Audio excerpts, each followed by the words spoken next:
10 bell tents and all the things that go with them.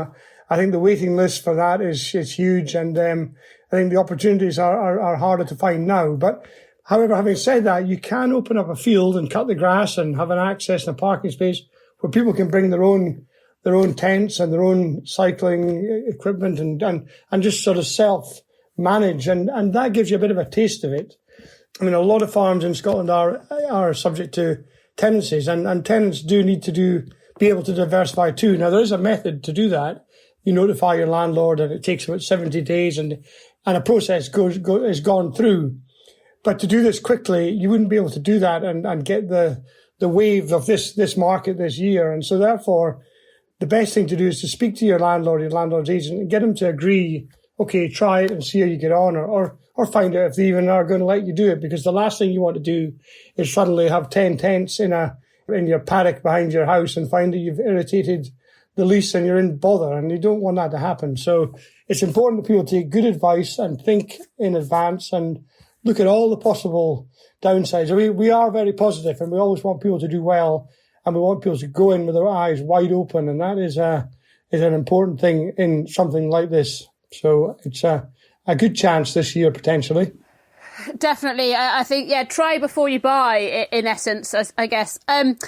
Sheryl, we've probably got two scenarios here, haven't we? We've got the long-term scenario. Somebody might be doing have a long-term view of some self-catering cottages, for example. But just for the meantime, because David's raised this really interesting and very valid issue of how can people take advantage of summer 2021, which is just round the corner. So from a tax point of view, what do people need to do for this short-term project, first of all, then?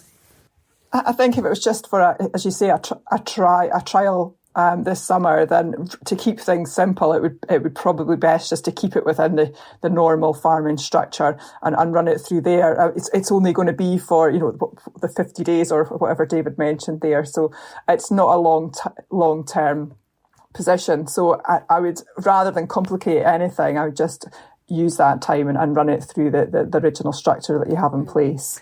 But imagine for a second, and we hope that people find it successful, they get customers through the door, they decide, actually, I think this is for me, I'm going to set up a permanent shower block, or I might purchase some bell tents for longer term use, or I might convert some farm buildings into a hostel or some more luxury self-catering, whatever it might be.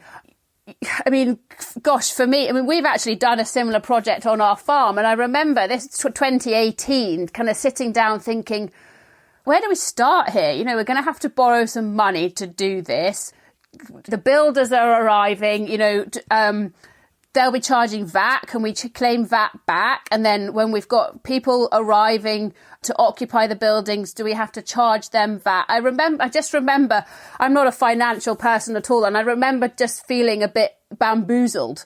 So from your perspective, what should people do straight away? They decide that this is definitely for them. What do they need to do when it comes to the figures? Because we don't want people to feel overwhelmed and scared before they've even got going. Yeah, so you need to work out how much it's going to cost you initially, and more often than not, it costs more than you ever think it's going to. So you need to kind of build in that kind of buffer. The structure of it is important. So if you've got perhaps a family farming partnership, do you want it within the family farming partnership or a separate entity? Whether that's another partnership with different partners, or a small limited company, or maybe just a simple sole trader. The VAT point comes into force there. So the farm will be VAT registered. Do you really want these bell tents or lodges or whatever to be VAT registered as well? Holiday lets are standard rated for VAT, so if you are VAT registered, then you must charge VAT onto your customers. And when your customers are just human beings and individuals, that's an extra cost to them. So that if you're running it through the usual partnership, you will have to consider the VAT there. If you set up a new structure and the income's going to be under the VAT threshold, it can be separate and you wouldn't need to register necessarily. However, if you don't register, then you're not able to claim any of the VAT back on the kind of purchase or the renovations. And then in that case, you'd need to look at what VAT rates would be applicable to what you're doing. So, if you're renovating a property, there may be lower rates of VAT applicable depending on the building. VAT is a minefield when it comes to property, but if you're renovating an old building that's never been lived in for a long time, then you can perhaps have the lower rates of 5% rather than 20%. So again, it's bringing that into the equation as well. When you're looking at costings and holiday lets, you can claim capital allowances on holiday lets. So everybody will probably know you can claim a capital allowance on a tractor or a combine, but when it comes to property, there's lots of things within the properties that you can claim capital allowances on. And again, it's bringing that tax relief into the kind of costings, if you like. Mainly you're looking at plumbing, electricity. The bell tents are an odd one when it comes to capital allowances. If they're going to be up all year round, then probably not. But if you're putting them up and taking them down and moving them around the farm, then you could possibly get capital allowances on the full amount of the tent. So again, it's looking at the various options available to you. Are you renovating a property or are you putting tents up? Because again, it would be completely different. And just looking again at all the taxes in the round.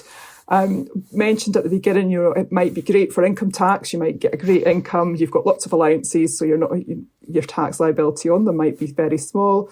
However, holiday lets are always questionable when it comes to inheritance tax and in particular business property relief.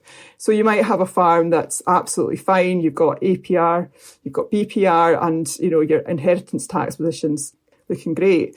You suddenly put a holiday cottage on there, and it could tip the scale and create that your farming business is no longer farming, it's more investment, and that's the last thing you would want to do.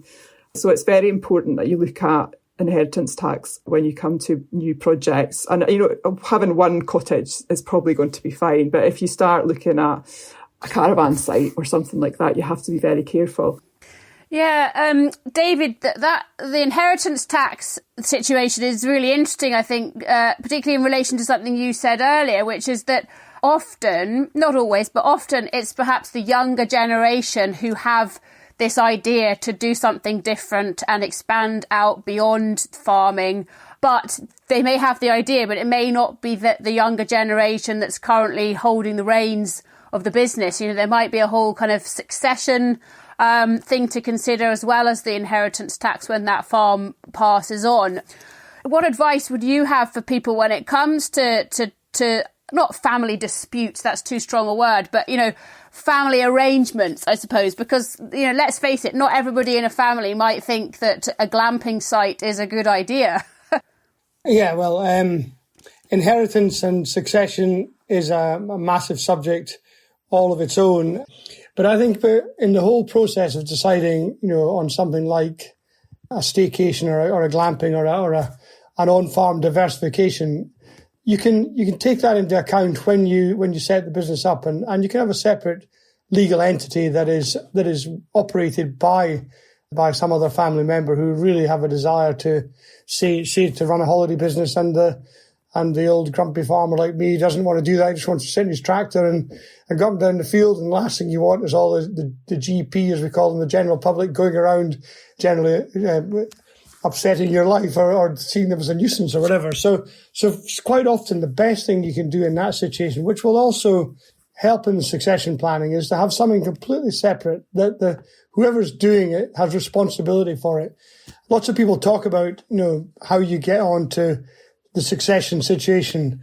And part of the problem is that people having an income to live off once they do that, but also having been able to prove themselves to do what it is that requires to be done in terms of the looking after the property and making a profit and running the whole thing, So these new businesses within an existing business can be a really good starting point to get that succession running. And also you quite often have more than one family member who wants to be involved in the family business, and this gives them a chance to do that. And there are many different ways to set that up with, different sort of partnerships and company structures and rental situations that you can do so that they make it a bit easier. One other thing that I was going to mention, which is just to put into the mix at the moment, on the 1st of April this year, there was a change to the which people might know about, the change to the general permitted development rules. It's now possible to develop an existing agricultural building into a residential property with up to 150 square metres without planning permission. The same also goes to an existing agricultural building, can be turned into flexible commercial use up to 500 square metres of floor space, again for things like farm shops or for vending machines or for some indoor activities. And all of these things can be done without getting to the formal planning. And so you just have to write to the local authority. They've got 28 days to reply to you. If they don't reply, you assume you can do it. The only caveat to that is it does not apply where buildings are listed. If you've got listed buildings on your farm, say a traditional stone and slate building, you cannot just convert that. That has to go through full planning, and that can be more expensive how you renovate that listed building anyway. But ordinary steel portal sheds or existing farm buildings can be converted without consent. So that's a really useful widening of the rules to make it easier for people to operate. So that's something to consider at the moment as well, because you can actually do something quite quickly, relatively, if you had the right building to maybe catch part of this market this year. Subject to doing a proper business plan and working out whether it's sensible and all the other things that go with it, of which there are many. Yes, and again, David, something else I didn't know, that could shave a lot of time off getting started with a project and potentially some cost as well of the whole planning, having to go through planning. So that's really interesting. You've touched in particular, although it won't only apply to tenants, but you've touched in particular to tenants, David, who sometimes find it more difficult to borrow money in order to be able to do these make any infrastructure changes, because they perhaps have fewer assets that they can borrow against. For both of you, what would considerations be if you've got this project, but you don't just have the money sitting in your back pocket ready to pay for it, and that you actually need to find a way to borrow the money?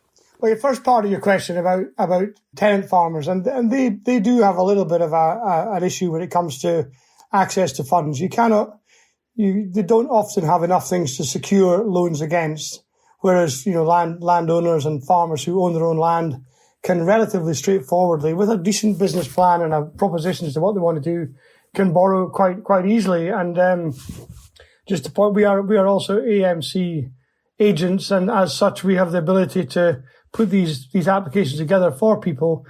You can generally borrow up to 60% loan to value for a project that can give you a good return. So subject to many other financial things that you need to look at, if you've got a few hundred acres that these days are worth several £1,000s per acre, you can soon borrow the money, and interest rates at the moment are historically low. From a tenant's point of view, it is more difficult. If you're purely a tenant and you've got no asset to borrow against, it is more difficult, and you have to find the funds elsewhere. Now, there are things at the moment. Again, you've got COVID bounce back loans, you've got startup loans, you've got loads of opportunities coming along where for once in a long time, people who do not have the ability to underwrite these with banks can put together a loan application and get funds they couldn't normally get. So now is the time to look at that. I mean, the bounce back loan has just ended at the end of last month, but I think the new startup loans are coming out. So keep an eye on all that. And again, it's just taking advice and speaking to the professionals who are, we're at the sharp end, Sheryl and ourselves, we're at the sharp end of this all the time. We have to know what's coming out every day at the moment. We have to learn the rules, look at what changes, and make sure we can advise our clients properly. And, if you take the right advice and look at what's out there, it's amazing what you can source, and it's amazing what you can do. Yeah, Sheryl, I'd love to hear your viewpoint on that as well, because, if somebody has a really, really brilliant idea and it's backed up by a sound business plan, I think it would be heartbreaking if then they weren't able to fund it to take it forward. So what are your thoughts and advice on how to make it happen, as it were, from a financial point of view? Yeah, so again, I think the structure is important here, because obviously if it's within the main farming structure, it's probably a lot easier to get the funding. If the next generation come through and set up a new limited company or such like, it may be a bit more difficult for them to get the funding, and it may have to be, it may have to come via the farm